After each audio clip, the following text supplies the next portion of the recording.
So yeah, in this video, I'm just sort of sitting here thinking about Harry and Meghan and Trump's win and his decisive win. 5 million more votes than popular votes than Kamala Harris, 5 million more popular votes than Kamala Harris. That is a mandate. That is, some people are calling that a landslide. I mean, that's a decisive portion of America who align with Donald Trump.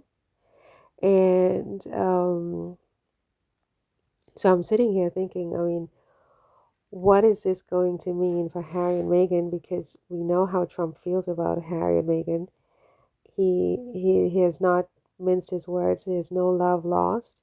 And if it's up to Trump, I'm not sure Harry will be able to remain in America. I mean, if it's up to Trump, Harry's visa files will be open. Now, I heard another YouTuber saying that there's no way that Trump can open the files because the court has already said no. But I don't know if I agree with that analysis because I think that once Trump is president, the courts and the Congress will do what Trump says.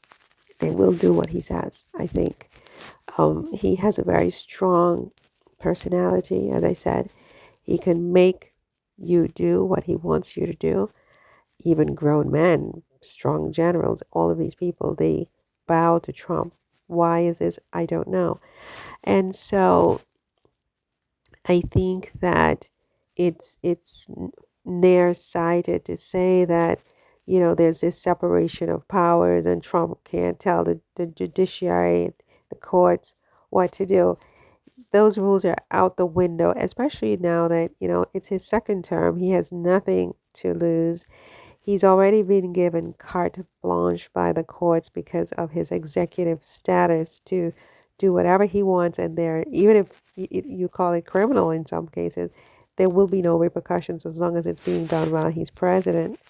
So, with that as the backdrop, I mean, I think it's very naive for someone to say that Trump can't do this and Trump can't do that because that's the court's job. There's no such thing anymore. Once Trump is sworn in to office, right, in January, the rules are going to change immediately. And rules that seemed, you know, deeply implanted, deeply embedded, maybe permanent, now we'll see that they just immediately shift or just vanish completely. Trump is going to change everything about America going forward. And the majority of the American voting population agrees. They are on board. They don't mind. So don't think that, oh, people are going to do this and people are going to do that. I mean, people are going to protest some of these things, including if he tries to throw Harry out. But in the end, most people agree. Most people don't mind. Be very clear about that. Most people agree. And how do you know people agree? I mean, in any country, how do you know they agree? Even in Europe, in America, Africa. When people agree, they're silent. They don't say anything. Either they agree or they don't care. If you see something, no matter what it is, happens and people are not flooding onto the streets, screaming, carrying on with their signs in protest, it means either they don't care or they might care a little bit, but they don't really, really mind. It's like no skin off their back. Okay? When people are really scandalized and outraged, it's like a knee-jerk reaction. They jump up and they get in the streets.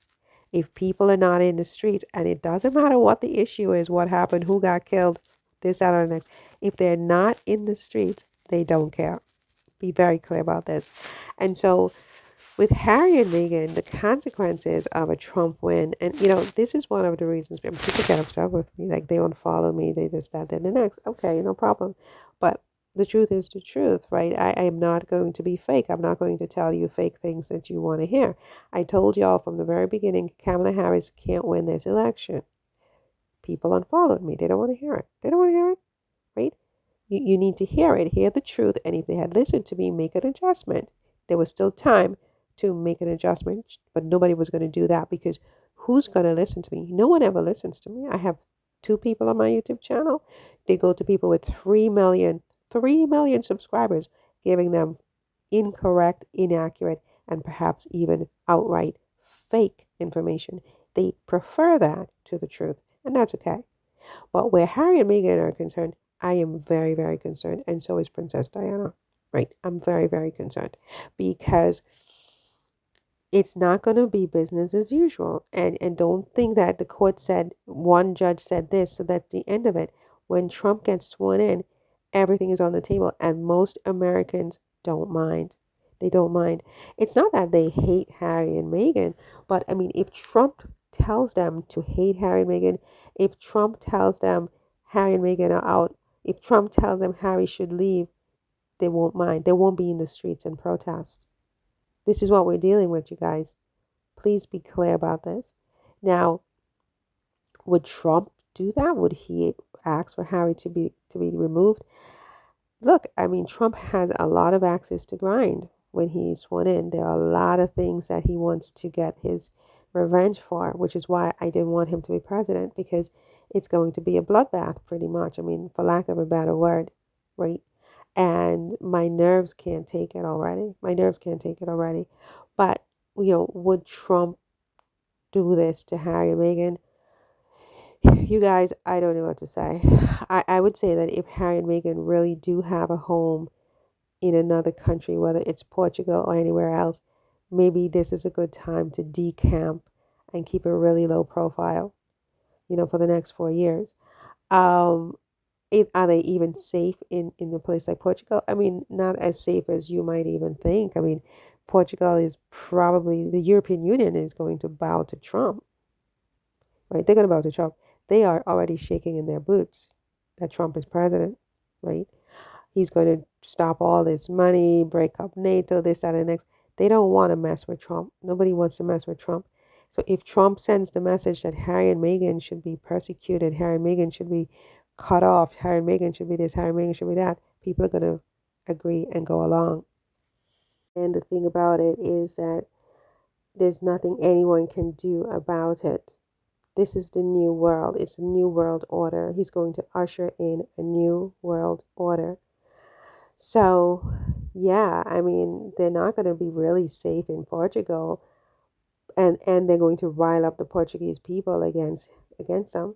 They are going to do that. They've already started in the UK media. So, I don't know what's going to happen to Harry and Meghan, honestly. I mean, they're strong. They're strong. They're a strong couple, and they're strong individually, much stronger than I, for sure. And I know they're going to be fine, but I think they need to buckle up, saddle up, and prepare for some, stormy weather. They need to prepare for some stormy weather.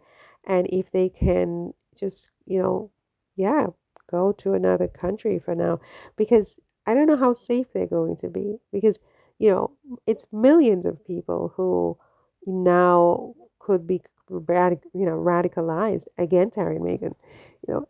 And that's not to say Trump will tell these people to do anything in particular, but his stance on Harry and Meghan in public, his verbal stance on Harry and Meghan in public, is what will empower these people, right, against Harry and Meghan, is, if that makes sense, Um,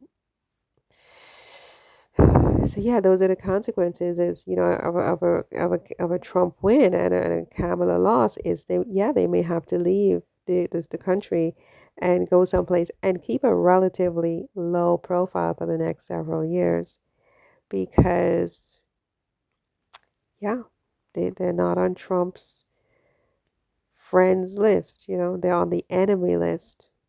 They're on the enemy list, and I would say maybe they're even at the top of the enemy list. And Trump said he has an enemy list. I mean, and the thing about Trump is, I mean, to give him his credit where due, is to me anyway, he's not fake. He's not fake. He tells you as it is. He tells you what he's going to do. He's open and notorious about his feelings, which is why I think his supporters love him so much, right? He doesn't come and tell you one thing to get your vote, and then you never see him again till the next election.